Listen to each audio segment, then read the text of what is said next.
সূরা আশ-শূরা। রহমান রহিম আল্লাহ তাআলার নামে।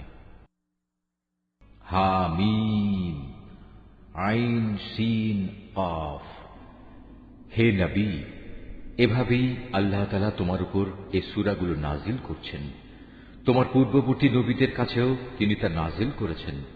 আল্লাহ তাআলা পরাক্রমশালী, প্রজ্ঞাময়। আসমান সমূহে যা কিছু আছে জমিনে, সবকিছুই তার মালিকানাধীন। তিনি সমুন্নত, তিনি মহান। আল্লাহ তাআলার ভয়ে আসমান সমূহ তাদের উপরিভাগ থেকে ফেটে পড়ার উপক্রম হয়েছিল। এ সময় ফেরেশতারা তাদের মহান মালিকের পবিত্রতা ও মহিমা ঘোষণা করতে থাকে। তারা দুনিয়াবাসীদের জন্যও তখন আল্লাহ তাআলার কাছে ক্ষমা প্রার্থনা করতে শুরু করে। তোমরা জেনে রেখো, আল্লাহ তাআলা হচ্ছেন ক্ষমাশীল, পরম দয়ালু। হে নবী, যারা আল্লাহ তাআলাকে বাদ দিয়ে অন্যদের অভিভাবক বানিয়ে নিয়েছে, আল্লাহ তাআলা তাদের উপর নজর রাখছেন। তুমি তো এদের উপর তত্ত্বাবধায়ক নও। এভাবেই হে নবী, এই আরবি কোরআন আমি তোমার উপর নাজিল করেছি, যাতে করে তুমি এর দ্বারা মক্কাবাসীদের ও তার আশেপাশে যারা বসবাস করে তাদের জাহান্নামের আযাব সম্পর্কে সতর্ক করে দিতে পারো। বিশেষ করে তাদের তুমি কিয়ামতের মহাসমাবেশের দিন সম্পর্কেও হুঁশিয়ার করতে পারো, যেদিনের ব্যাপারে কোন রকম সন্দেহ শোভা নেই। আর আল্লাহ তাআলার বিচারে সেদিন একদল লোক জান্নাতে আর একদল লোক জাহান্নামে প্রবেশ করবে। আল্লাহ তাআলা চাইলে সমগ্র মানব সন্তানকে একটি অখণ্ড জাতিতে পরিণত করতে পারতেন, কিন্তু তিনি যাকে ইচ্ছা করেন তাকে নিজ অনুগ্রহে প্রবেশ করান। আর জালেমদের ব্যাপারে আল্লাহ তাআলার সিদ্ধান্ত হচ্ছে, তাদের কোথাও কোনো অভিভাবক থাকবে না কোনো সাহায্যকারীও। এরা কি আল্লাহ তাআলাকে বাদ দিয়ে অন্যদের অভিভাবক বানিয়ে নিয়েছে? অথচ অভিভাবক তো কেবল আল্লাহ তাআলাই। তিনি মৃতকে জীবিত করেন, তিনি সর্ববিষয়ের উপর প্রবল শক্তিমান।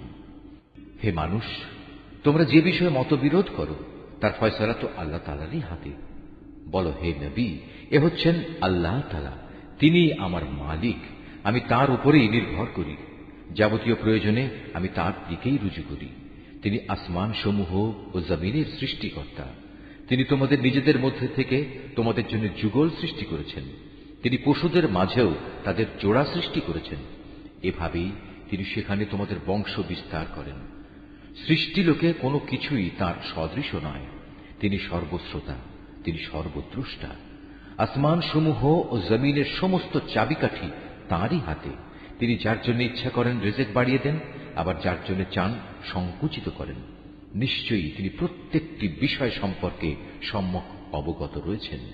হে মানুষ, আল্লাহ তাআলা তোমাদের জন্য সেই দিনই নির্ধারিত করেছেন যার আদেশ তিনি দিয়েছিলেন নূহকে, এবং যা আমি তোমার কাছে ওহী করে পাঠিয়েছি, উপরন্তু যার আদেশ আমি ইব্রাহিম, মূসা ও ঈসাকে দিয়েছিলাম। এদের সবাইকে আমি বলেছিলাম, তোমরা এই জীবন বিধান সমাজে প্রতিষ্ঠিত করো এবং কখনো এতে অনৈক্য সৃষ্টি করো না। আর তুমি যে দিনের দিকে আহ্বান করছো, এটা মুশরিকদের কাছে একান্ত দুর্বিষহ মনে হয়। মূলত আল্লাহ তাআলা যাকে চান তাকে বাছাই করে নিজের দিকে নিয়ে আসেন, এবং যে ব্যক্তি তার অভিমুখী হয় তিনি তাকে দিনের পথে পরিচালিত করেন।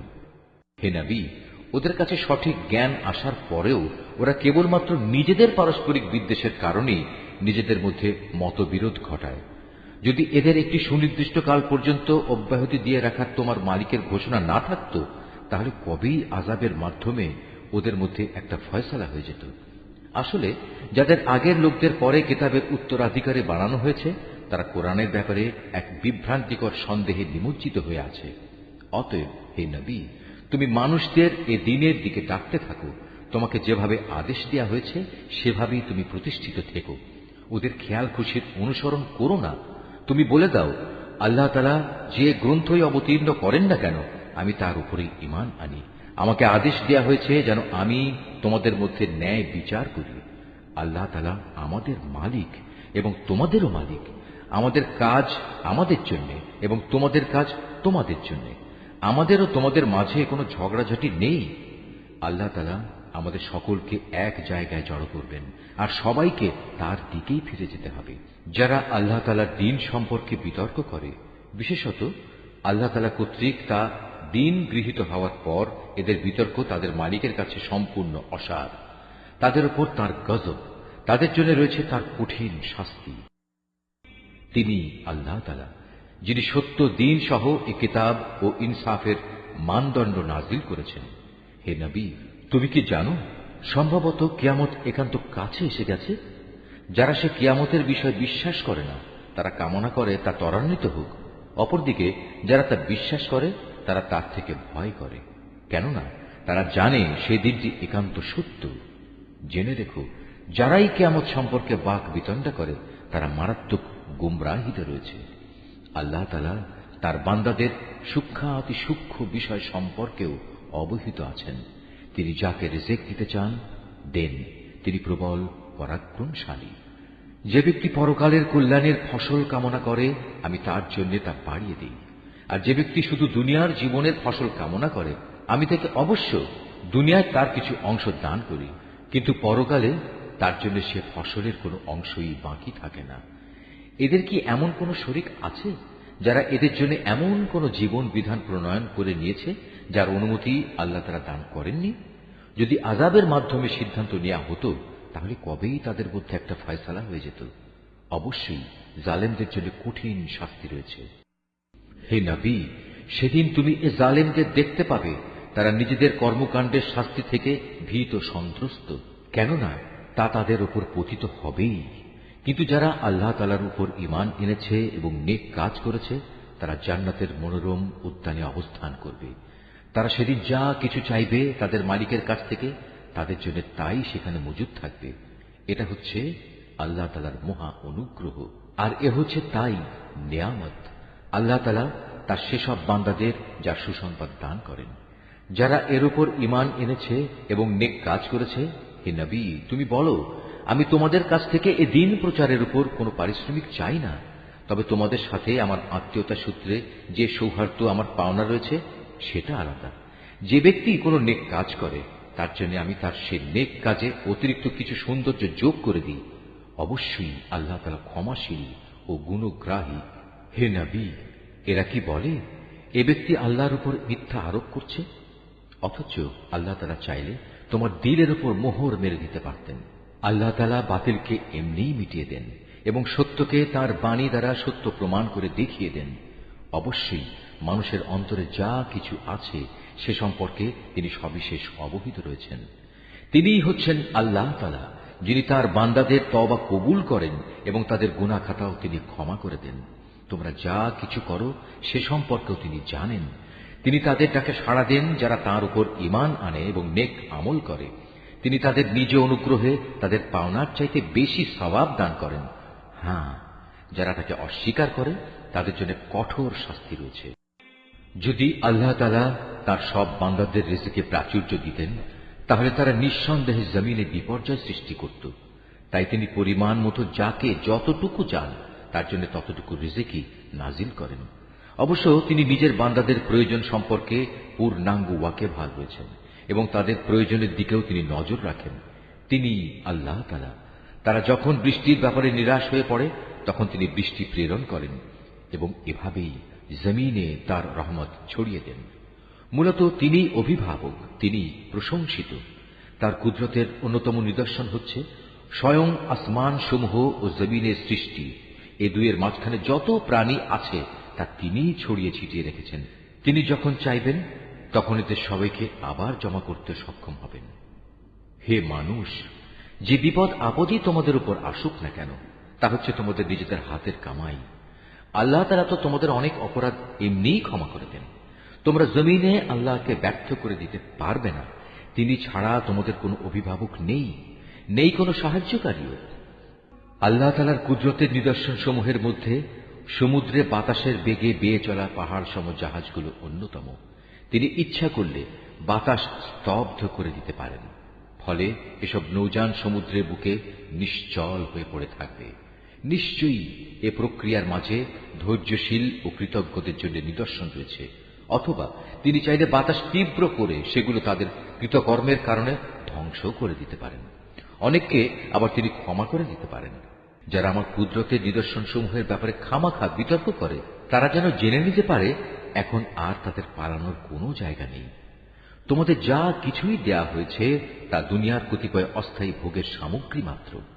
কিন্তু পুরস্কার হিসেবে যা আল্লাহ তাআলার কাছে আছে তা উত্তম ও স্থায়ী, আর তা হচ্ছে সেসব লোকের জন্য যারা আল্লাহ তাআলার উপর ঈমান আনে এবং সর্বাবস্থায় তারা তাদের মালিকের উপর নির্ভর করে, যারা বড় বড় গুনাহ ও অশ্লীল কার্যকলাপ থেকে বেঁচে থাকে, বিশেষ করে যখন রাগান্বিত হয় তখন তারা অন্যদের ভুল ক্ষমা করে দেয়, যারা তাদের মালিকের ডাকে সাড়া দেয়, নামাজ প্রতিষ্ঠা করে, যাদের কাজকর্মগুলো সম্পাদনের সময় পারস্পরিক পরামর্শই হয় তাদের কর্মপন্থা, আমি তাদের যে রিজিক দান করেছি তা থেকে তারা আমারই পথে খরচ করে, যারা এমনই আত্মমর্যাদা সম্পন্ন যখন তাদের উপর বাড়াবাড়ি করা হয় তখন তারা প্রতিশোধ গ্রহণ করে। মন্দের প্রতিফল অনুরূপ মন্দই হবে, কিন্তু যে ক্ষমা করে দেয় এবং আপোষ করে আল্লাহ তাআলার কাছে অবশ্যই তার জন্য যথাযথ পুরস্কার রয়েছে। আল্লাহ তাআলা কখনো জালেমদের পছন্দ করেন না। কোন ব্যক্তি যদি তার সাথে জুলুম সংঘটিত হওয়ার পর সমপরিমাণ প্রতিশোধ গ্রহণ করে তাতে তাদের উপর কোনো অভিযোগ থাকে না।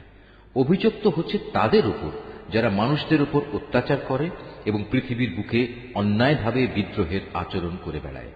এমন ধরনের জালেম লোকদের জন্য রয়েছে কঠোর আযাব।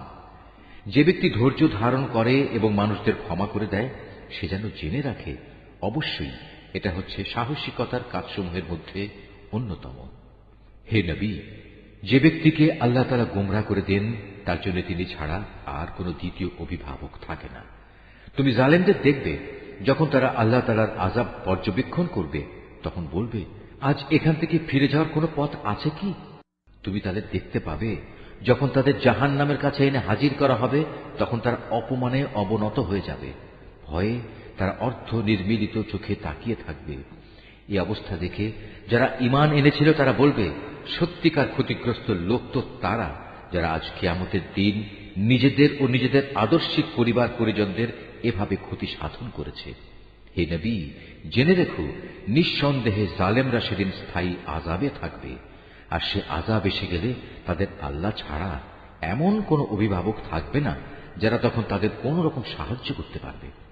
সত্যি কথা হচ্ছে আল্লাহ তাআলা যাকে গোমরাহ করেন তার জন্য বাঁচার কোনোই উপায় নেই।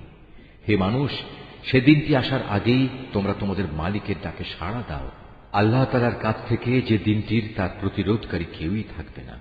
সেদিন তোমাদের জন্য কোনো আশ্রয়স্থলও থাকবে না, আর না তোমাদের পক্ষে সেদিন অপরাধ অস্বীকার করা সম্ভব হবে। অতঃপর যদি এরা হেদায়েত থেকে মুখ ফিরিয়ে নেয় তাহলে তুমি জেনে রেখো আমি তোমাকে তাদের উপর দারোগা করে পাঠাইনি। তোমার দায়িত্ব তো হচ্ছে শুধু আল্লাহ তাআলার বাণী পৌঁছে দেয়া। যখন আমি মানুষদের আমার রহমতের স্বাদ আস্বাদন করাই তখন সে ভীষণ উল্লসিত হয়। আবার যদি তাদেরই কোনো কর্মকাণ্ডের কারণে তাদের উপর কোনো দুঃখ কষ্ট আসে তখন সে মানুষ অকৃতজ্ঞ হয়ে পড়ে। আকাশমণ্ডলী ও জমিনের সমুদয় সার্বভৌমত্ব একমাত্র আল্লাহ তাআলার জন্য। তিনি যা ইচ্ছা তাই সৃষ্টি করেন। যাকে চান তাকে কন্যা সন্তান দান করেন, আবার যাকে চান তাকে পুত্র সন্তান দান করেন। যাকে চান তাকে পুত্র কন্যা উভয়টাই দান করেন, আবার যাকে চান তাকে তিনি বন্ধা করে দেন। নিঃসন্দেহে তিনি বেশি জানেন, ক্ষমতাও তিনি বেশি রাখেন। আসলে কোনো মানুষের জন্য এটা সম্ভব নয় যে আল্লাহ তাআলা সরাসরি তার সাথে কথা বলবেন। অবশ্য ওহী দ্বারা অথবা পর্দার অন্তরাল থেকে কিংবা ওহী নিয়ে তিনি কোনো দূত তার কাছে পাঠাবেন এবং সে দূত তারই অনুমতিক্রমে তিনি যখন যেভাবে চাইবেন বান্দার কাছে ওহী পৌঁছে দেবে। নিশ্চয়ই তিনি উচ্চ মর্যাদাশীল, প্রজ্ঞাময়, কুশলী। এমনি ভাবি, হে নবী, আমি আমার আদেশে দ্বীনের এর রূহ তোমার কাছে ওহী করে পাঠিয়েছি। নতুবা তুমি তো আদৌ জানতেই না আল্লাহ তাআলার কিতাব কি, না তুমি জানতে ঈমান কি কাকে বলে। কিন্তু আমি এর রূহকে একটি নূরে পরিণত করে দিয়েছি, যার দ্বারা আমি আমার বান্দাদের যাকে চাই তাকে দ্বীনের পথ দেখাই, এবং আমার আদেশক্রমে তুমিও মানুষদের সঠিক পথ দেখিয়ে যাচ্ছ। সে পথ আল্লাহ তাআলারই পথ। আসমান সমূহে জমিনে যা কিছু আছে সব কিছু আল্লাহ তাআলার জন্য। শুনে দেখো, পরিশেষে সব কিছু আল্লাহ তাআলার দিকেই ধাবিত হয়।